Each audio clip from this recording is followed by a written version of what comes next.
Hello दोस्तों, नमस्कार। मैं नित्य स्वागत करता हूं YouTube channel study for student में। दोस्तों, आज हम लोग डिस्कस करेंगे पार्लियामेंट या सांसद, उससे संबंधित क्वेश्चन आंसर डिस्कस करेंगे। ओके दोस्तों चैनल को सब्सक्राइब करें, लाइक करें और दोस्तों के साथ शेयर करना बिल्कुल न भूलें। चलिए दोस्तों शुरू करते हैं। दोस्तों, आज का हमारा पहला क्वेश्चन है, केंद्रीय मंत्रिपरिषद के विरुद्ध अविश्वास प्रस्ताव कहाँ प्रस्तुत किया जा सकता है। दोस्तों, कहाँ पर प्रस्तुत किया जा सकता है? लोकसभा में, राज्यसभा में, लोकसभा और राज्यसभा दोनों में, और राज्यसभा की विधानसभाओं में। दोस्तों, कहाँ पर मंत्रिपरिषद के विरुद्ध अविश्वास प्रस्ताव कहाँ पर लिया जाता है? दोस्तों, लोकसभा में अविश्वास प्रस्ताव जो मंत्रिपरिषद के विरुद्ध लाया जाता है वो लोकसभा में लाया जाता है। ओके, चलिए अगले क्वेश्चन पे चलते हैं। अगला क्वेश्चन है, एक वर्ष तक राजस्व एकत्रित करने का प्रस्ताव सरकार के किस विधेयक द्वारा करती है? दोस्तों, किस प्रस्ताव के द्वारा राजस्व एकत्रित करती है एक वर्ष के लिए? दोस्तों, वित्त विधेयक के द्वारा दोस्तों एक वर्ष के लिए जो प्रस्ताव पारित किया जाता है राजस्व एकत्रित करने के लिए, एक वित्त विधेयक के द्वारा होता है। चलिए अगले क्वेश्चन पर चलते हैं। अगला क्वेश्चन है, भारत के संविधान की कौन सी अनुसूची राज्यसभा में सीटों का बंटवारा निर्धारण करती है? दोस्तों, किसके द्वारा, किस अनुसूची के द्वारा राज्यों का बंटवारा होता है? दोस्तों, चौथी अनुसूची आंसर हो जाएगा। दोस्तों, चौथी अनुसूची में राज्यों के बंटवारे के बारे में बताया गया है। ओके, चलिए अगले क्वेश्चन पर चलते हैं। अगला क्वेश्चन है, किस सदन में उपाध्यक्ष उस सदन का सदस्य नहीं होता? दोस्तों, कौन नहीं होता है? राज्यसभा का अध्यक्ष जो होता है दोस्तों वो उपराष्ट्रपति होता है, राज्यसभा का अध्यक्ष, परंतु दोस्तों वह राज्यसभा का सदस्य नहीं होता है, इसलिए दोस्तों उसे राज्यसभा का सदस्य नहीं मानते। चलिए अगले क्वेश्चन पर चलते हैं। अगला क्वेश्चन है, भारतीय संसद की सबसे महत्वपूर्ण विशेषता है। दोस्तों, भारत की सबसे महत्वपूर्ण विशेषता क्या है? इसमें दोस्तों राष्ट्रपति भी शामिल होते हैं, इसलिए इसकी महत्वपूर्ण विशेषता है। चलिए अगले क्वेश्चन पर चलते हैं।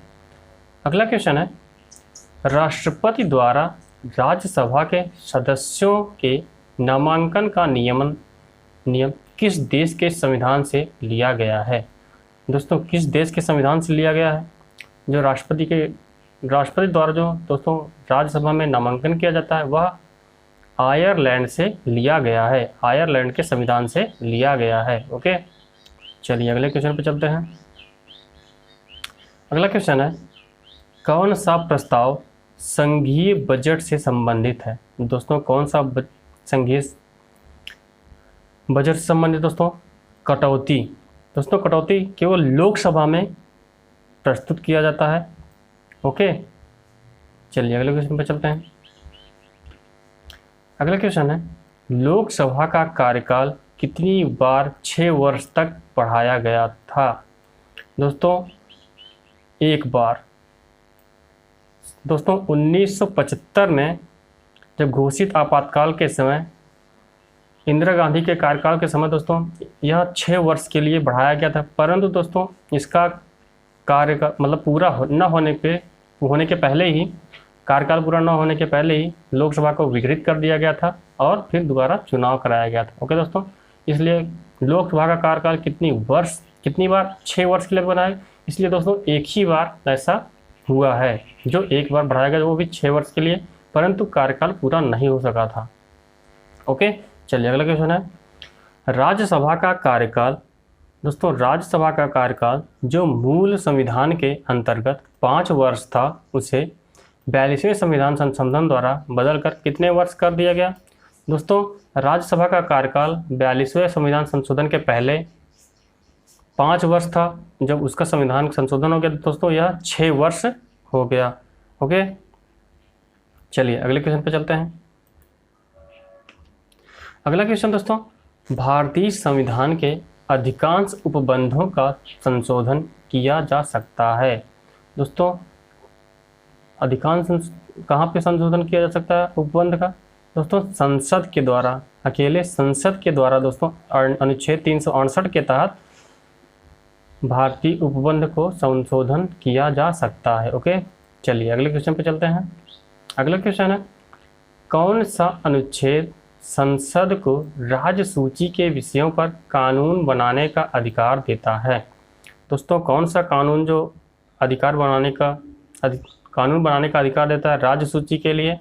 दोस्तों, अनुच्छेद 249 में दोस्तों केंद्र की विशिष्ट शक्तियों को प्रदर्शित किया गया। ओके, चलिए अगले क्वेश्चन पे चलते हैं। अगला क्वेश्चन दोस्तों, लोकसभा के निर्वाचित सदस्यों की अधिकतम संख्या हो सकती है। दोस्तों, कितनी हो सकती है अधिकतम संख्या? दोस्तों, अधिकतम 550 हो सकती है। ओके, चलिए अगले क्वेश्चन पे चलते हैं। अगला क्वेश्चन दोस्तों, लोकसभा की प्रथम महिला अध्यक्ष कौन है? लोकसभा की प्रथम महिला अध्यक्ष दोस्तों मीरा कुमार दोस्तों प्रथम महिला अध्यक्ष हैं। और दूसरी महिला अध्यक्ष दोस्तों कौन सी हैं? सुमित्रा महाजन दोस्तों दूसरी महिला अध्यक्ष की लोकसभा की। ओके, चलिए अगले क्वेश्चन पे चलते हैं। अगला क्वेश्चन है, भारतीय संसद का जनता द्वारा निर्वाचित सदन निम्न में से कौन सा है? दोस्तों, भारतीय संसद का जनता द्वारा निर्वाचित सदन दोस्तों लोकसभा है। ओके, लोकसभा दोस्तों जनता द्वारा निर्वाचित सदन जो जिसको हम संसद होते हैं जो वो जनता द्वारा निर्वाचित होते हैं। ओके, चलिए अगले क्वेश्चन पे चलते हैं। अगला क्वेश्चन है, गैर धन विधेयक संसद के हर सदन में कितने वाचन होते हैं?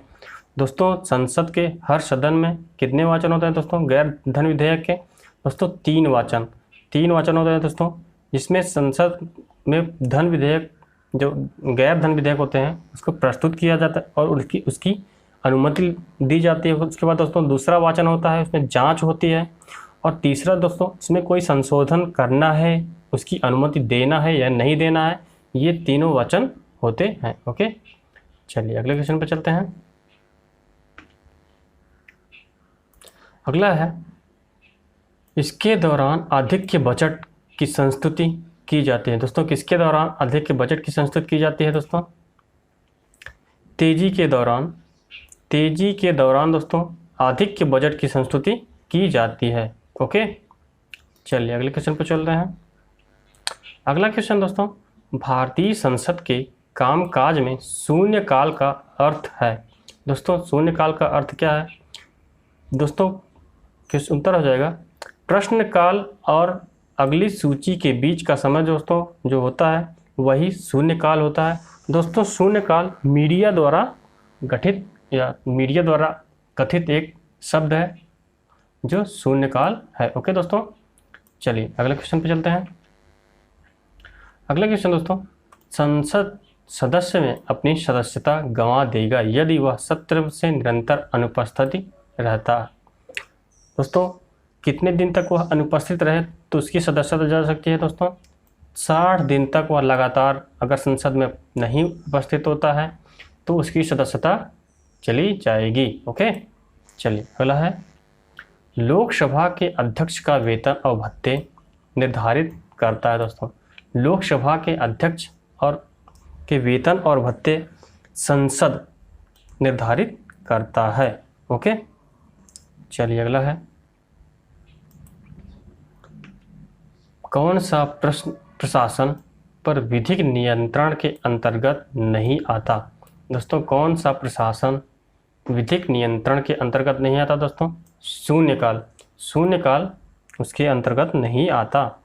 स्थगन प्रस्ताव, बजट सत्र और किसी विशेष विधेयक का निरूपण ये विधायी नियंत्रण के अंतर्गत आते हैं, परंतु शून्यकाल जो है वो विधायी नियंत्रण के अंतर्गत नहीं आता। ओके, चलिए अगला है, ऐसे व्यक्ति कौन हैं जो राज्यसभा के सदस्य हैं और राज्यसभा के सदस्य और लोकसभा दोनों में बोल सकते हैं? दोस्तों, ऐसा कौन सा व्यक्ति है जो लोकसभा में और राज्यसभा में दोनों में बोल सकता है? वे मंत्री, दोस्तों उत्तर हो जाएगा वे मंत्री जो राज्यसभा के सदस्य हैं। ओके, वो लोकसभा में बोल सकते हैं। चलिए अगला क्वेश्चन, राष्ट्रीय कोष का अभिरक्षक कौन सा अंग है? दोस्तों, राष्ट्रीय कोष का अभिरक्षक दोस्तों विधानमंडल, विधानमंडल राष्ट्रीय कोष का अभिरक्षक है। ओके, चलिए अगला है, हाउस ऑफ द पीपल्स को लोकसभा का नाम किस वर्ष दिया गया? हाउस ऑफ द पीपल का नाम दोस्तों किस वर्ष दिया गया? दोस्तों उत्तर हो जाएगा 14 मई 1954 में। 14 मई 1954 में हाउस ऑफ द पीपल का नाम बदलकर लोकसभा कर दिया गया। ओके, चलिए अगला है, अगला क्वेश्चन दोस्तों, पहले अविश्वास प्रस्ताव और दूसरे अविश्वास प्रस्ताव के बीच कितना अंतर अधिकतम होना चाहिए? दोस्तों अविश्वास प्रस्ताव और दूसरे अविश्वास प्रस्ताव के बीच कितना अंतर होना चाहिए? दोस्तों 6 माह का अंतर होना चाहिए। ओके, चलिए अगला है, संसद और संविधान साधन नहीं है। दोस्तों संसद और संविधान साधन नहीं है विधिक न्याय के। दोस्तों संसद और संविधान साधन नहीं है, विधिक न्याय के साधन नहीं है। ओके, चलिए अगले क्वेश्चन पे चलते हैं। अगला है, वह कौन सा प्रधानमंत्री है जिसने अपने कार्यकाल के दौरान संसद के अधिवेशन में भाग नहीं लिया? दोस्तों कौन सा है जो संसद के अधिवेशन में भाग नहीं लिया? दोस्तों चौधरी चरण सिंह। दोस्तों चौधरी चरण सिंह ऐसे प्रधानमंत्री हैं जो अपने कार्यकाल में कभी भी संसद में नहीं गए। ओके, चलिए अगला है, लोकसभा आयोजित करने के लिए अपेक्षित गणपूर्ति या कोरम क्या है? दोस्तों लोकसभा को चलाने के लिए दोस्तों कम से कम 1/10 सदस्य प्रस्तुत होने चाहिए। गणपूर्ति या कोरम यही होता है दोस्तों जो न्यूनतम सदस्य होते हैं। ओके, चलिए अगला क्वेश्चन, लोकसभा की महत्वपूर्ण विशेषता निम्न में से किसको प्रस्तुत या प्रमुखता देने की है? लोकतंत्र की महत्वपूर्ण विशेषता निम्न में से किसको प्रमुखता देने की है? दोस्तों नागरिक को महत्वपूर्ण विशेषता देने की, प्रमुखता देने की है। ओके दोस्तों, नागरिक यहाँ पे विशेष होता है जो लोकतंत्र के सदस्य। ओके, चलिए अगला है, अगला क्वेश्चन दोस्तों, किसने कहा था संसदीय लोकतंत्र का अर्थ एक व्यक्ति और एक मत है? दोस्तों किसने कहा था एक तंत्र और एक व्यक्ति और एक मत है? दोस्तों भीमराव अंबेडकर। दोस्तों भीमराव अंबेडकर ने संसदीय लोकतंत्र का अर्थ एक व्यक्ति और एक मत है। ओके दोस्तों, आज के लिए दोस्तों ये लास्ट क्वेश्चन था। दोस्तों चैनल को सब्सक्राइब करें, लाइक करें और दोस्तों के साथ शेयर करना बिल्कुल ना भूलें। ओके दोस्तों, थैंक यू।